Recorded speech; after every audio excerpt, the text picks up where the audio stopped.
Family nutrition আমাদের প্রত্যেকের প্রয়োজন, কিন্তু এই ফ্যামিলি নিউট্রিশনটা কীভাবে মেনটেন করব? ফ্যামিলিতে আমাদের একই বাড়িতে বিভিন্ন রকমের বিভিন্ন জন খাবার পছন্দ করে। একটা জায়গায় রান্না হয় কিন্তু বিভিন্নভাবে হয়। কেউ তেল খেতে ভালোবাসে, কেউ একটু রিচ খেতে ভালোবাসে, কেউ একটু কম তেলের খাবার ভালোবাসে।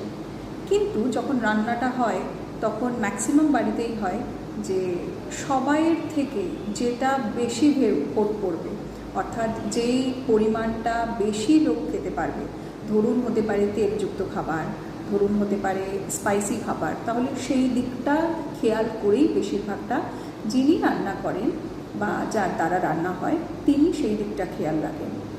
এর ফলে ফ্যামিলির মধ্যে বিভিন্ন যারা এজে থাকে এবং যাদের ওয়েট যেরকম থাকে, সেই ওয়েট এজ তুলনায় খাবার ঠিকঠাক মতো যায় না এবং প্রোটিন, ফ্যাট, কার্বোহাইড্রেট সমস্ত এদিক থেকে অধিক হয়ে যায়। অর্থাৎ ফ্যামিলি নিউট্রিশন আমাদের খুবই গুরুত্বপূর্ণ। আমরা এই ফ্যামিলি নিউট্রিশনকে গুরুত্ব দিই না বলে অনেক সমস্যা হয়। একই বাড়িতে অনেকে সুস্থ হয়ে যায় কিছু খাবার খেয়ে, অনেকে আবার ঠিক থাকে। অর্থাৎ এটা কেন হয়? এইটা কেন হয় এটা হচ্ছে প্রশ্ন।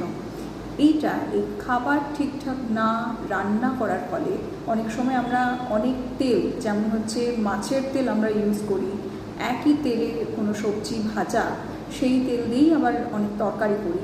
এটা কিন্তু ফ্যাট কোনোভাবেই কমায় না, এতে কিন্তু আরও অতিরিক্তভাবে ফ্যাট এবং কার্বোহাইড্রেট আমাদের শরীরে বেশি হয়ে যায়। তো অবশ্যইভাবে ফ্যামিলি নিউট্রিশনটাকে আমাদের প্রত্যেকেরই ফলো করা প্রয়োজন।